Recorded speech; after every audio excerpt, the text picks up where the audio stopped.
Përshëndetje të gjithëve, mirë se vini në takimin ton të fundjavës.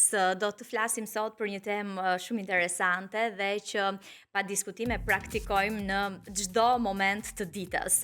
Gjuha si arma më e mpret që e posedojmë, pavarësisht se jetojmë në kohën e shumë armëve mbi të tjera atyre bërthamore, ka fuqinë të ngjallë dhe të ripërtëri, të shërojë edhe të qetësojë, të aktivizojë sinjale estetike, të zbukurojë dhe kush nuk e do të bukurën.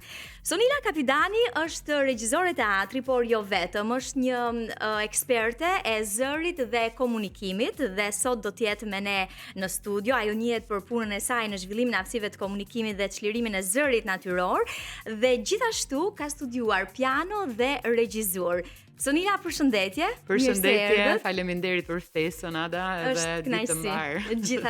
Gjithashtu edhe për ju. Do të ndalemi jo vetëm tek komunikimi, jo vetëm tek estetika në komunikim, por do të flasim në minutat në vazhdim edhe për një shfaqje shumë interesante që vazhdon këtë fundjavë në teatrin Metropol edhe fundjavën që vjen.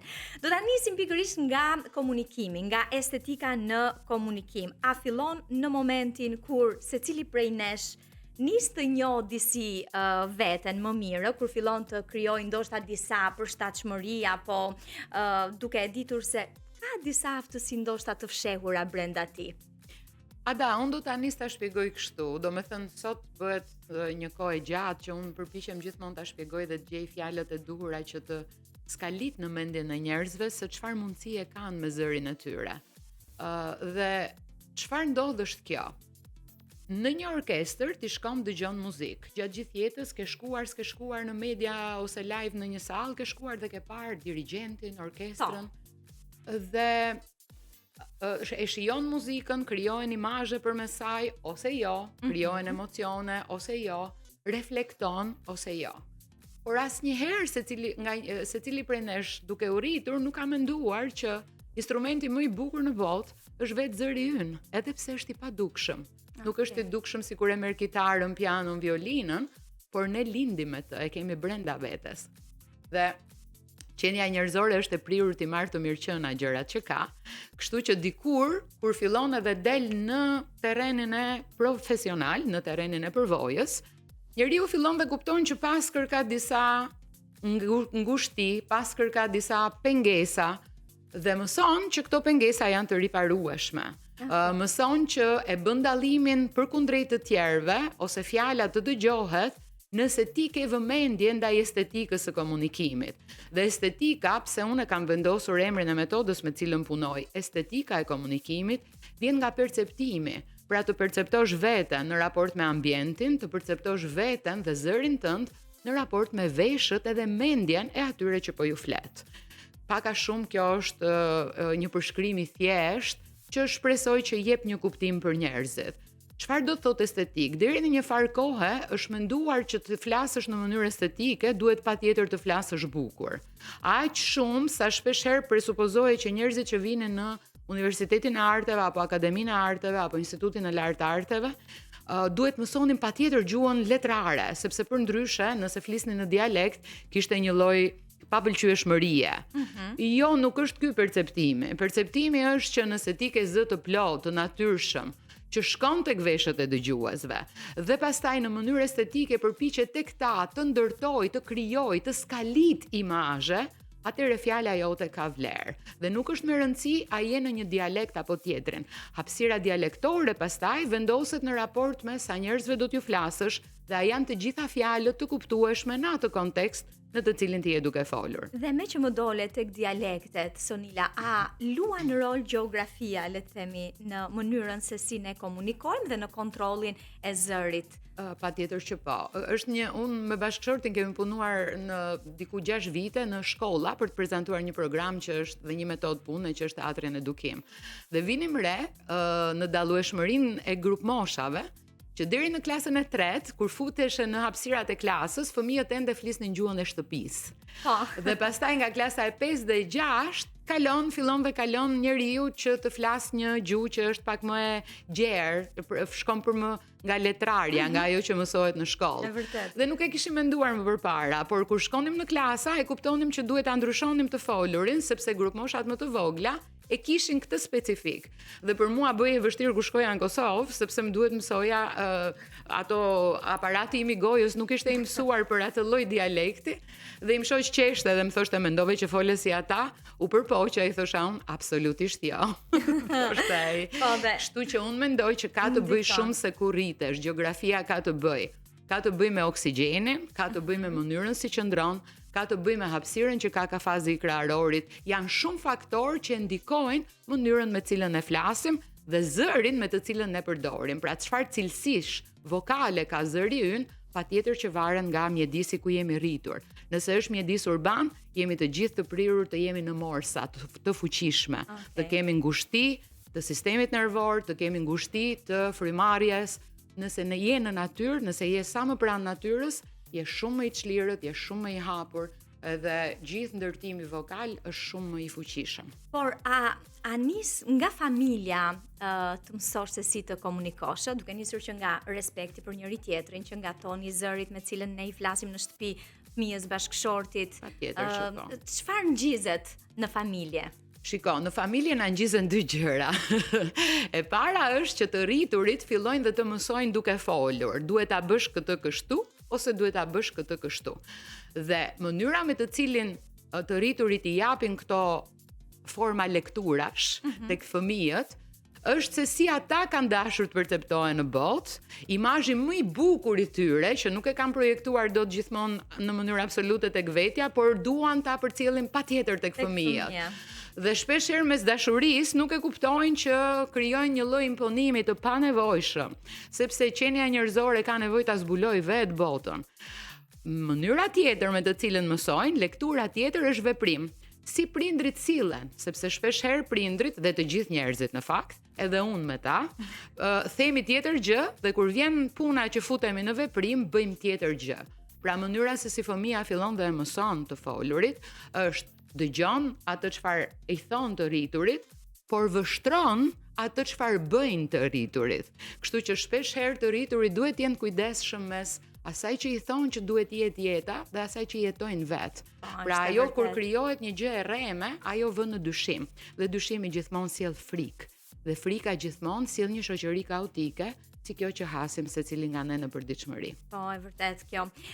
Por a ja vlen sot të investojmë në nivelin estetik të përdorimit të gjuhës për të përmirësuar le të themi aftësitë tona në atë çfarë bëjmë në përditshmëri? Patjetër që po, dhe këtë e thot çdo kush që është në profesion çdo ditë, por dhe të gjithë njerëzit me cilët unë punoj në trajnime. Të gjithë vinë, ka pasur shpeshherë raste që thonë ma rekomandoj dikush dhe kur erdha thash pse do ka është dikush që do më mësoj mua si të flas, por kur erdha këtu kuptova që nuk dija shumë gjëra. Dhe të trajnohesh mbi zërin dhe estetikën e komunikimit nuk do të thotë vetëm të mësosh të flasësh. Jo, duhet mësohesh si të kujdesesh për këtë instrument, si ta mbash të shëndetshëm, si ta pastrosh, si ta shtensionosh. Pra nuk mjafton të dish që zëri yt prodhon fjalën dhe ti di të ndërtosh struktura. Duhet të dish ta mirëmbash këtë instrument, sepse nëse lodhesh, dhe sot të gjithë ne lodhemi, dita është jashtëzakonisht e ngarkuar.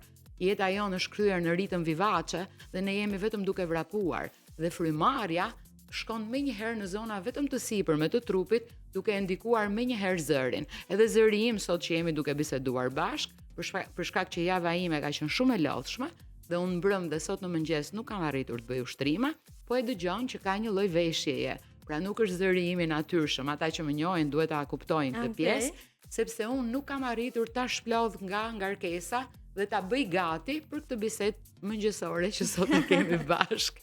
E për këtë është fari yt. Po. Kështu që kjo. Okej, po e përmenda në krye të herës që gjuha edhe komunikimi ka fuqinë edhe të ul apo të ngre stresin apo jo. Ka fuqi të të zbukuroj ditën apo edhe të ta shëmtoj atë në një farë mënyre. Po në ditët që jetojmë, në kohërat që jetojmë, ku komunikimi shpeshherë është dhe agresiv për shkak të jetës që bëjmë.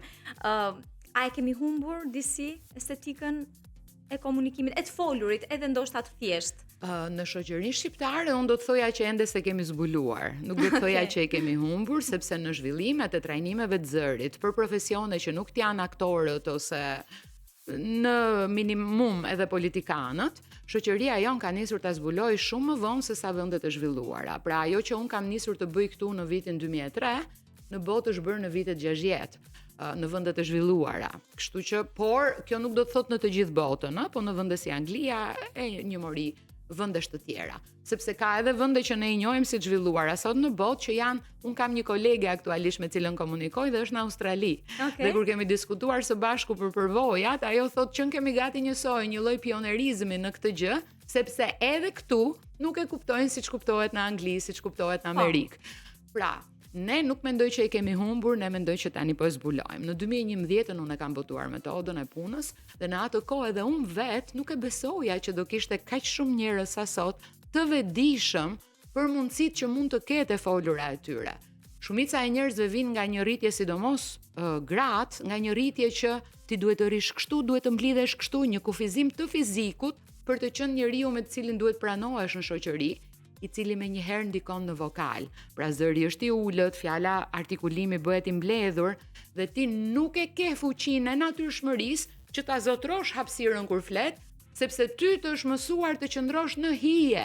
Ti duhet jesh e qetë, ti kështu pranohesh në shoqëri, ti kështu je një vajzë e mirë. Por nëse kjo vajza e mirë ka për të thënë diçka, pra i vjen një emocion që nuk është vetëm i mirë, shpeshherë njerëzit vuajnë nga mirësjellja e tepërt në kulturën tonë. Dhe kjo i bën që të ngjajnë të re, që kur mësuesi futet brenda një klase, e cila ka 28 ose 38 nxënës, dhe për ta mposhtur frikën e vet, dhe sepse ka imazhin që duhet jesh e qeshur e mirësjellshme, i thot fëmijëve një mirëmëngjesi fëmijë. Ky është një zë totalisht i panatyrshëm. Okay. Dhe ajo që përcillet tek nxënësit me këtë lloj vokali është një energji e panevojshme. Është që mësuesja nuk është rehat, është në siklet. Okay. Po të shikosh mësues që kanë përvojë, edhe pse klasat janë të mëdha, zërin e kanë të qetë, zërin e kanë të natyrshëm, nuk përpiqen t'ju japin nxënësve një energji e cila do ta minojë orën e mësimit, sepse më vonë mësuesi nuk ka më ajër brenda mushkrive të veta që ta përballoj deri në fund të flasim me këtë intonacion vokal. E njëjta gjë ndodh me mjekët. Un kam parë disa herë, kam patur maman për vite me radhë me probleme të dementjas dhe kur takoja mjekët, kur shkoja në hapësirat e spitaleve, vija re që shumë mjek përdorin një zë që krijon ankthe dhe imagjino të përdorësh një vokal, një ngjyrim të zërit që do t'i shkaktoj stres personit të cilin ti duhet ta udhëzosh që të qetësohet. Është shumë dhe mjekët as nuk e kanë vëmendjen te kjo gjë. Kur ja u thua, pastaj thon po, kishe të drejtë, e vura re që bën të dallim. Janë kaq psikolog sot në terren. Mënyra me cilën psikologu flet, ngjyrimi i zërit të tyre duhet patjetër të tregojë që një ambient që krijon siguri. Përndryshe personi tjetër nuk do jetë rehat të tregoj çfarë halli ka. Sidomos në kulturën tonë që ne kemi qenë për shekuj në pushtime, kemi qenë për shekuj duke mbijetuar, duke mos treguar të vërtetat. Kështu që gjithë kjo gjë nuk ndikon për mirë. Pra ka të bëj shumë zbulimi se çfarë zëri do përdorësh që t'i krijosh tjetrit siguri, që t'i krijosh tjetrit terrenin që mund të bisedojmë bashkë dhe ty nga kjo bisedë nuk do të ndodh asnjë e keqe, sepse un kam kujdes dhe kujdesi është shoqëror. Jetët e secilit prej nesh, ne të gjithë na bashkon fakti që ne duam të jetojmë mirë. Por ne nuk mund të jetojmë vetëm mirë. Njeriu është qenie sociale. Dhe për të jetuar unë mirë, duhet edhe ti të jesh mirë. Përndryshe do filloj të ketë diçka që s'shkon në këtë bashkëveprim, në këtë ndërveprim. Nëse zëri që unë do përdor do filloj dhe do t'jetë "Ata si je? Kam ardhur sot." Dhe ky është një zë që nuk është i duhuri, as t'i japësh udhëzime tjetrit, as ta motivosh tjetrin që të dëgjoj, dhe aq më shumë ta motivosh tjetrin që të bëjë ndryshim të atyre që beson. Okej. Po përmendë mjekët, psikologët, ti ke shumë vite që merresh me komunikimin, me estetikën në komunikim, me trajnime. Është rritur interesi nga viti në vit dhe cila është natyra e profesioneve që e ka kuptuar që kjo është shumë e rëndësishme për të pasur jo vetëm sukses, por për të qenë edhe prezent, edhe për të treguar, le të themi, vendosmëri edhe vetbesim në atë që bëjnë. Në grupet me të cilët unë punoj, njerëzit janë nga fusha të ndryshme të profesioneve. Mirë po, të parët sigurisht që janë njerëzit e artit, aktorët, këngëtarët, dhe me ata unë kam nisur të punoj në vitin 2003. Nga 2011, kur unë kam botuar metodën, filluan të parët që kanë qenë një pedagoge, pra nga mësimdhënia, personi i parë, që kishte dëmtim të kordave vokale për shkak të orëve të gjata të mësimit dhe auditoreve me shumë student. Kishte dëmtuar kordat vokale dhe laringologu i kishte thënë JDK që merret me trajnimin e aktorëve. Në Shqipëri ende në profesionet e tjera në ato vite nuk ishte kuptuar që ti mund të bësh diçka me zërin tënd, ti përmirësosh defektet në shqiptim e kështu me radhë. Kurse të tjerët kanë qenë personazhe nga jeta televizive.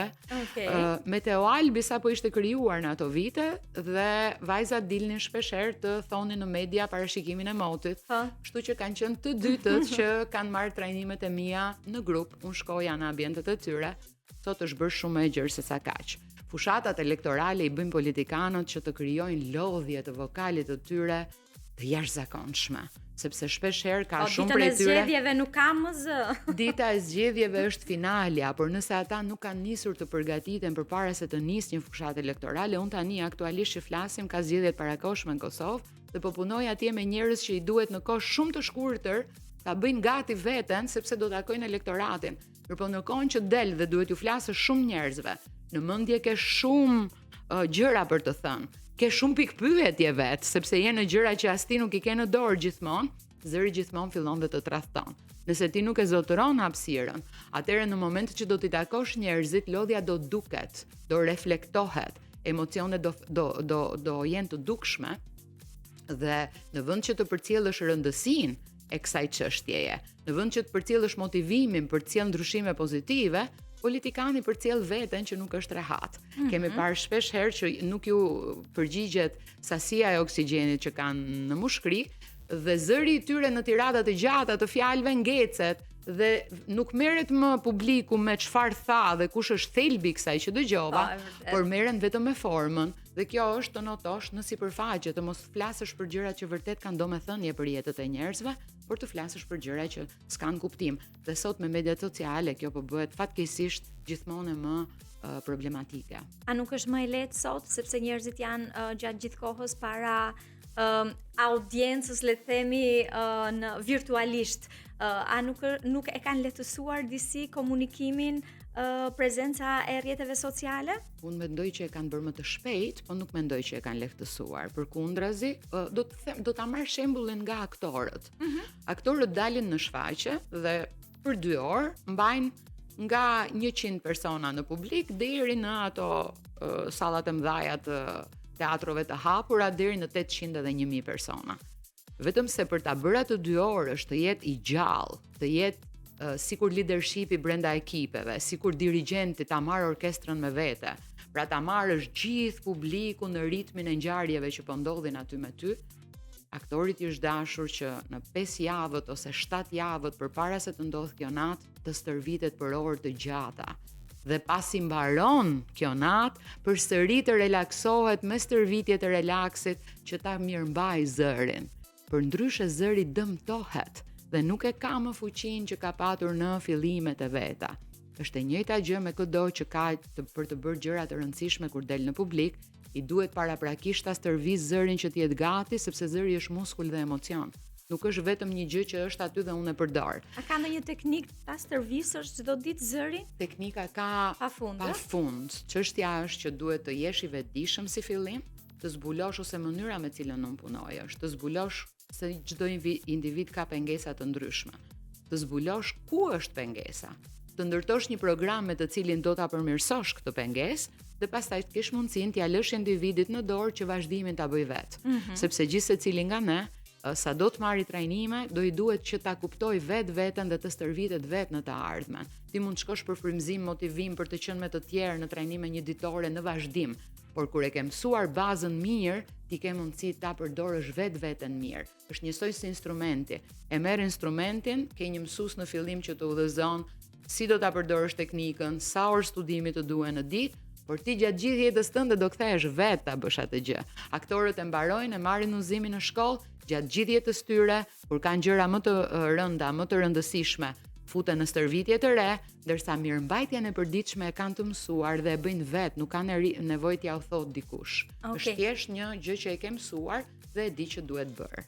Tani, Einstein ka thënë se nëse nuk arrim t'ja përcjellim dikujt njohuritë tona me nivelin e gjuhës të kuptuarit për një 6 vjeçar, atëherë s'kemi kuptuar as ne. Kjo përbën një filozofi shumë interesante dhe është shumë e studiuar, le të themi. Gjuha e thjeshtë dhe direkte, si është e mundur që të bartë mesazhe komplekse? Gjuha e thjeshtë ka mundësinë të përcjell tek tjetri që ti e di për çfarë po flet. Dhe unë po e bëj lidhjen me atë që kam vërejtur unë në ambientet e stërvitjes. Çfarë ndodh? Duke dashur që fjala jon të ketë peshë, ne shpeshherë pikpyetjet që na ndërtohen në mendje fillojnë dhe kompleksohen për shkak të njohurive. Dhe ti do patjetër të jesh më i miri, më i dituri, më i afti për të shpjeguar diçka dhe kërkon fjalë që janë bëjnë dallim. I fjalë shpeshherë i shohim tek opinionistët në media, fjalë edhe të një gjuhë tjetër, vetëm që të bësh dallimin. Po, është vërtet. Por ti harron që personat që po të dëgjojnë duke folur nuk kanë përpara një libër, por kanë një kohë të përcaktuar për të kuptuar se çfarë po thua. Pra nëse një skulptor krijon një skulpturë dhe atë skulpturë e vendos dikur në shesh, ai ka punuar dhe krijuar me veten, ka prishur, ka rregulluar, ka është kthyer, ka zhbër për kohë me radhë, derisa ajo është bërë gati që të dalë në publik dhe publiku ta admiroj për dekada ose shekuj. Njeriu kur flet me zërin e vet nuk e ka këtë kohë. Prandaj sa më thjesht të shpjegoj, aq më kollaj personi tjetër nuk do ngatrohet në skutat e pyjeve të mendjes ose do t'i ndaj sirtarët e njohurive dhe do kuptoj që ti po flet për këtë çështje ose jo. Mirpo shpeshherë njerëzit duan ta bëjnë më interesante situatën dhe fillojnë dhe projektojnë një vete që nuk është e duhura, sepse po e ndërlikojnë çështjen në vend që ta thjeshtojnë.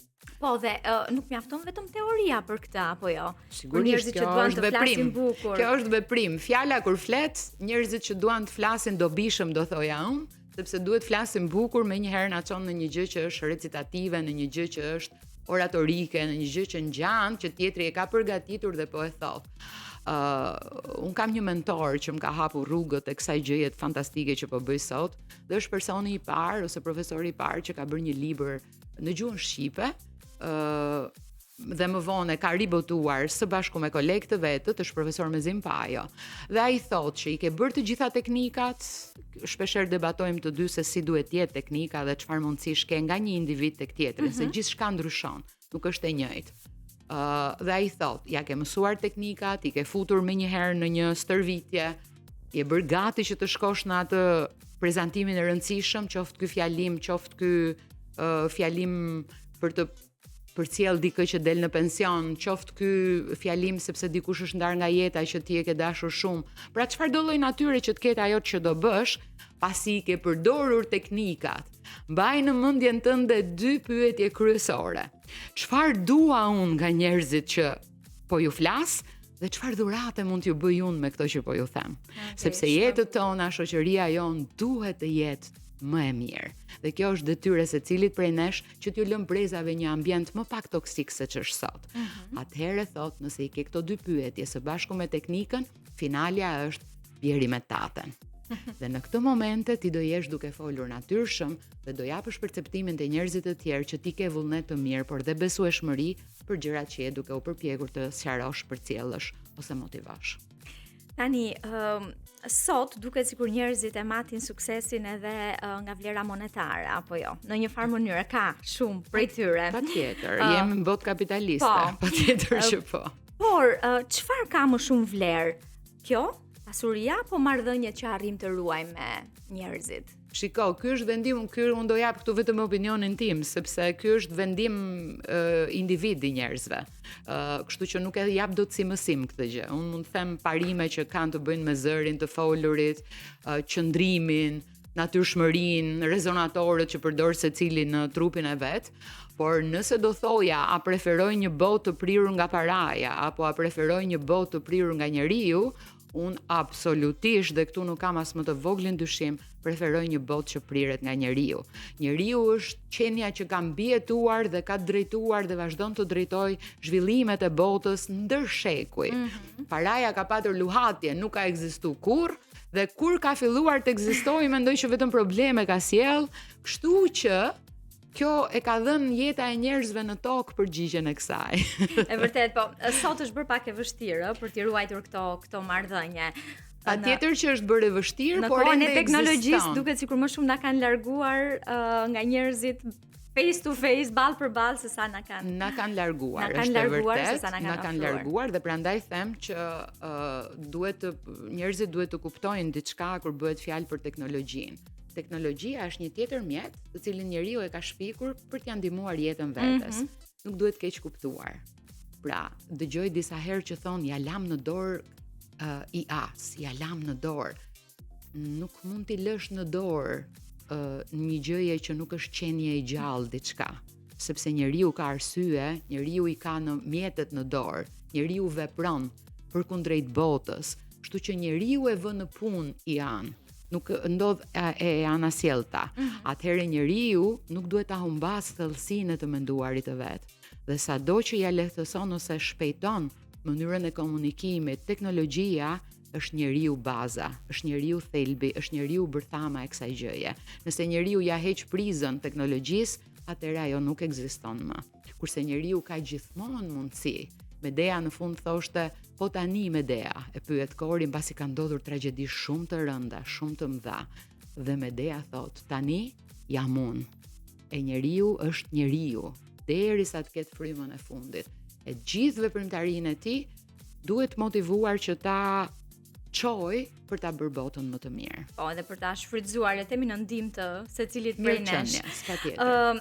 Tani e përmendë pak më parë kur po flisim për politikanët, për fushatat zgjedhore, por rrethanat fizike, sa ndikojnë në një komunikim të mirë publik, nëse nuk ndihesh rehat në një ambient apo në një karrige ku je ulur, ndihesh i krrusur, sa ndikojnë këto në emocionin që përcjell nëpërmjet komunikimit pastaj?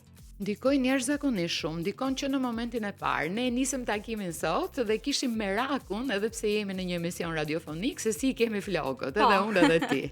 Që do të thotë, njeriu e ka vëmendjen se si po duket.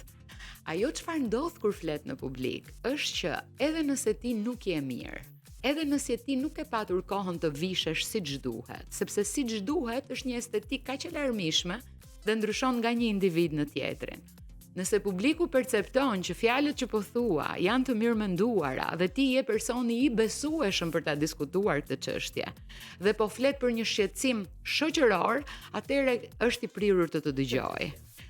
Por patjetër që mënyra se si qëndron dhe mënyra se a ke dhimbje në trup apo jo, ka të bëjë drejt për së drejti me thelbin e mënyrës se si zëri prodhohet, që është frymarrja e plotë. Frymarrja e plot lind me njeriu, natyrshëm tek një fëmijë, zëri është super i fuqishëm.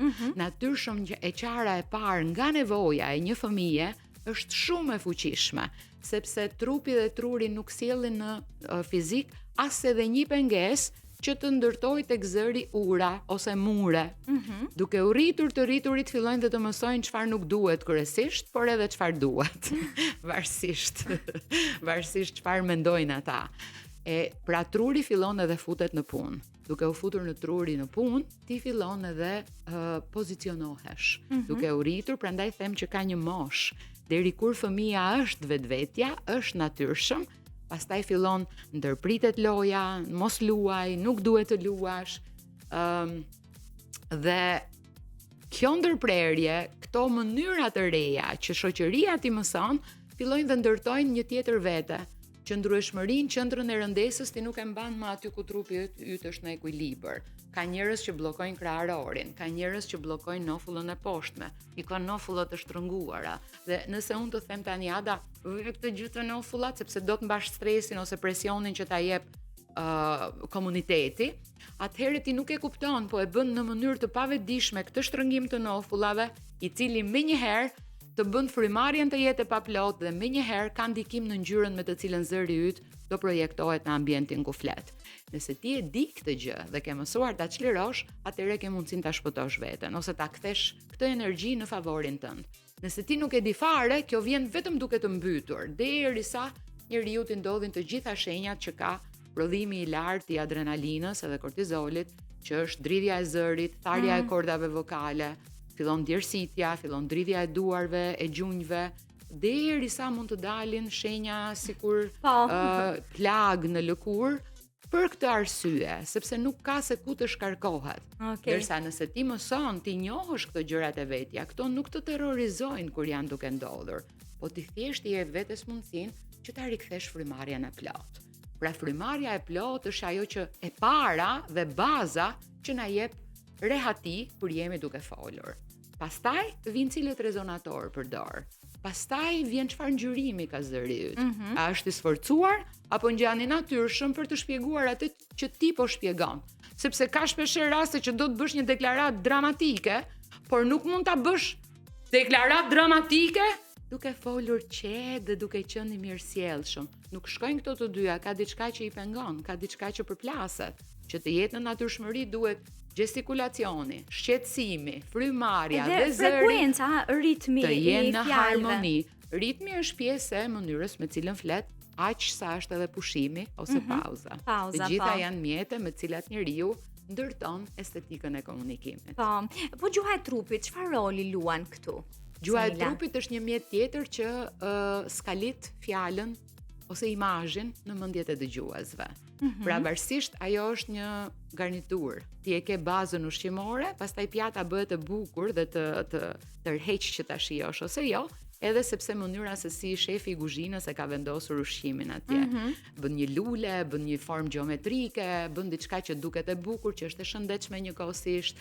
Pra pak a shumë janë shumë elementë që bashkohen që të bëjnë ty të mundur që ta skalitësh fjalën, të skalitësh imazhe, ta lësh një imazh të pashlyer në mendjet e atyre që po të dëgjojnë. Vështirësia e sotme është që ka kaq shumë informacion dhe ty të duhet të kesh më shumë mjete se ç'kishe 10-15 vite përpara që ta bësh këtë dallim. Dhe zakonisht politikanët e famshëm të njohur të shteteve më të mëdha të botës e kanë shumë të zhvilluar këtë gjuhën e trupit në komunikimin me audiencën. Patjetër që po, një arsye është sepse kanë qenë të vetëdijshëm shumë më përpara se ç'kanë qenë politikanët në Shqipëri, atje trajnimet kanë filluar shumë më përpara, dhe vijnë edhe nga një, nuk po flasim për të gjithë, se s'mund të përgjithësojmë. Po patjetër. Po një pjesë e tyre dhe rritja e tyre ka qenë më e lirshme, më e çlirët nga ana fizike se ç'ka qenë tek ne. Pra po them që ne jemi mësuar të futemi në morsa shumë të fuqishme në mënyrën se si duhet prezantohemi në shoqëri. Ende sot ka njerëz që edhe pse duhet ta lirojnë trupin që të gjejnë zërin e tyre të natyrshëm, e kanë shumë të vështirë të kalojnë në një formë të re të lirshme të fizikut, për shkak se për vite, dekada me radhë janë krijuar në atë formë. Pra është një zakon i mësuar i trupit, i cili do kohën e vet që të çlirohet dhe të rindërtohet në një formë më të çlirë. Kështu që politikanët tanë në raport me politikanë të tjerë në vendet e zhvilluara e kanë edhe këtë mangësi. E mira është që edhe këto vite kanë filluar dhe marrin trajnime. Që kanë estetik vërtet në komunikim patjetër që po, edhe ftojnë që ti dëgjosh, edhe është tjetër gjë, a je me ta, a je fan si tyre. Pra a beson qasjet partijake apo jo. Por kemi politikanë që flasin mirë, kemi politikanë që flasin ashtu siç duhet komunikuar në publik dhe të japin dëshirën ti dëgjosh përsëri. Kështu që por kemi dhe politikanë të cilët përpiqen edhe të shplodhen nga ajo çfarë ndodh në fushatat elektorale, edhe të përgatiten për të shkuar për të takuar elektoratin e tyre, edhe të përpiqen për të ndërtuar brenda grupeve të tyre të punës qartësi, sepse ka shpeshherë ne shkojmë në gjëra të mëdha te politikanët, po shpeshherë atyre ju duhet edhe si do ta dërgojnë grupin në aksion, mënyra se si japim udhëzimet dhe se si marrim raportimin e asaj çfarë ka ndodhur, është po aq me rëndësi sa fjalimet që do t'i bësh në sheshe ose në takime në fshatra, në qytete, kudo që. Okej, tani kam 2-3 pyetje të shkurtra. Dakor. Cili është sekreti që e bën një njeri të dëgjohet sapo hap gojën? Sekreti që e bën një njerëz të dëgjohet sapo hap gojën. Se dia ka një sekret magjik për këtë. E para mendoj që është interesi i tjetrit për dëgjuar mbi çështjen. Pastaj është ngjyra e zërit dhe ajo çfarë përcjell. Të përcjellësh besueshmëri dhe të përcjellësh vullnet të mirë. Këto dy janë përbërësit që mendoj e bëjnë tjetrin të dojë të dëgjoj edhe më tej. A mund ta tradhtoj zëri një person edhe kur fjalët duken perfekte? Po, gjithmonë, patjetër. Menjëherë, gjëja e parë është sapo mbaron frymarrja, të tradhton zëri menjëherë edhe sikur ti je duke thënë gjën më të mrekullueshme në botë dhe mund ta kesh përsëritur një natë përpara mbi 20 herë, përsëri kur je në terren mund të tradhtoj. A është e vërtet që disa njerëz kanë më shumë frikë të flasin në publik se sa të dështojnë? Po, shumë njerëz, ka disa anketime që thonë përgjigjet e njerëzve kanë qenë më mirë vdes se flas në publik, po kjo unë mendoj që është simbolike për të treguar që trishtimi për mënyrën se si do të perceptojnë njerëzit ndërkohë që je duke përcjell ide ose duke dashur të ndryshojnë me ty, e bën që ti të kesh hezitim për të shkuar. Unë mendoj që një pyetje e thjeshtë, a duhet ta bëj këtë se përmirësoj ose zgjidh diçka, e bën dallimin e menjëhershëm dhe shumë të madh në rrugëtimin që një njeri ka derisa të fillojë të flasë përpara një turme ose përpara një grupi njerëzish. A mund ta kuptosh karakterin e një personi vetëm nga mënyra se si flet? Po, patjetër që po. Okej, është thelbësore. Po, patjetër që po. Gjithmonë i rrihet që dukjat kanë një shprehje populli që thot dukja shpesh herë të gënjen, por thelbin jo, nuk e gënjen, sepse mënyra se si e skanon sjelljen e tjetrit, zërin si e përdor, gestikulacionin si e përdor, asht apo jo në siklet, mund mos ta dish sakt pse po sillet ashtu, por ti ke mundësinë ta kuptosh që po sillet ashtu. Okej.